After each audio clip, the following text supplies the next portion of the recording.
This video explains how to calibrate your hygrometer or relative humidity gauge.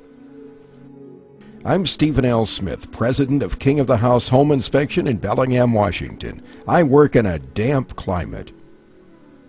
Therefore, I often take relative humidity or RH readings inside homes that I inspect. 4 years ago, I published an online article explaining how to calibrate a hygrometer. Interest in that article has been overwhelming. I've received emails from around the world. People from all over are interested in relative humidity. And that's especially true of those individuals who are storing expensive cigars or expensive stringed instruments. Out-of-control relative humidity in a home can lead to serious moisture or mold issues. Recommended relative humidity readings vary by climate, so do some research to find out what's optimal for your area.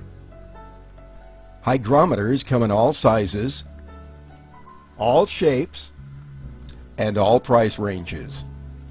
To calibrate a hygrometer, you need to mix a 75% solution and build a simple relative humidity chamber. To create that relative humidity chamber, use salt. Just about any household salt, sodium chloride, will work. I use coarse kosher salt. Next, obtain a vessel in which to mix the chemicals. I cut the bottom off of a plastic jar or a yogurt container. Since there's a sensor built into my hygrometer, I also cut a notch in the side of the vessel. The notch will hold the sensor over the mixture without any risk of the sensor getting wet. You want moisture in the air, not water on the sensor.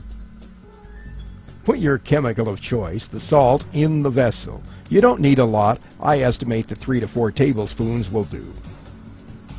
Next, you need water, preferably distilled water, but I find that tap water works just fine. People always ask me how much water they should add. The answer is not too much, maybe a tablespoon or a bit more, but add it gradually to create slurry.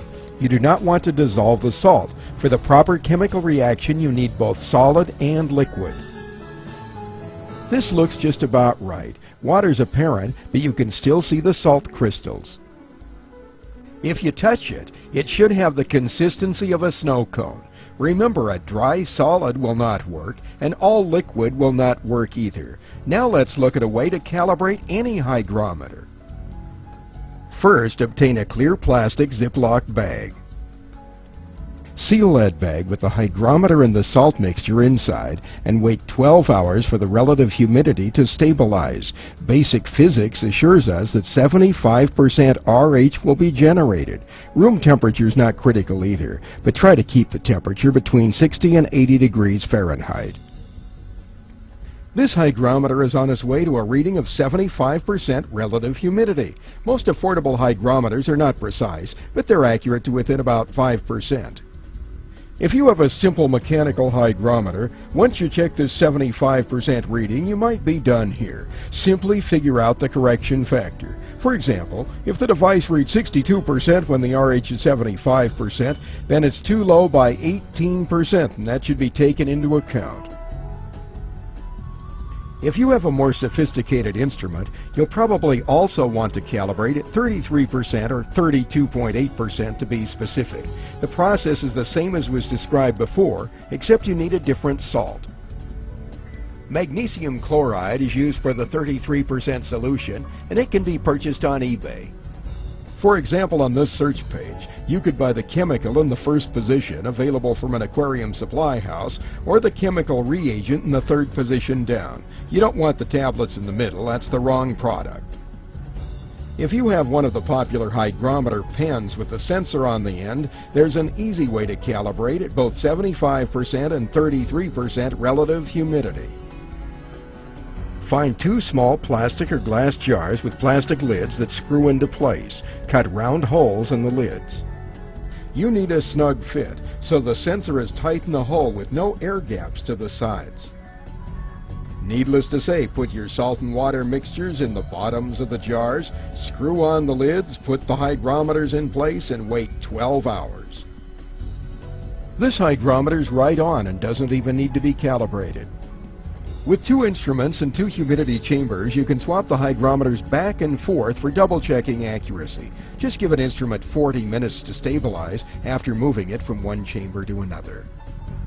If you have an instrument that's off, not recognizing 75% or 33%, then calibrate the instrument using the manufacturer's instructions. I'm Stephen L. Smith, President of King of the House Home Inspection in Bellingham, Washington. I hope that this narrated slide presentation has helped you better understand this calibration procedure. King of the House Home Inspection serves the Pacific Northwest region of Washington State, Whatcom, Skagit, and Island counties. I'm a member of the Washington State Home Inspector Licensing Board, lead instructor of home inspection at Bellingham Technical College, and I'm Washington State Licensed Home Inspector number 207 and a state licensed structural pest inspector. If you'd like to review any of this information in detail, please visit my website, www.kingofthehouse.com. At the bottom of the page, left side, click on Real Estate Information, Other Web Pages of Interest. Then left side again, click on the 5th blue box down, Hygrometer Calibration. And that'll take you to the original article. If you believe that this information on calibrating hygrometers would be of interest to a friend, I'd appreciate it if you'd share the link.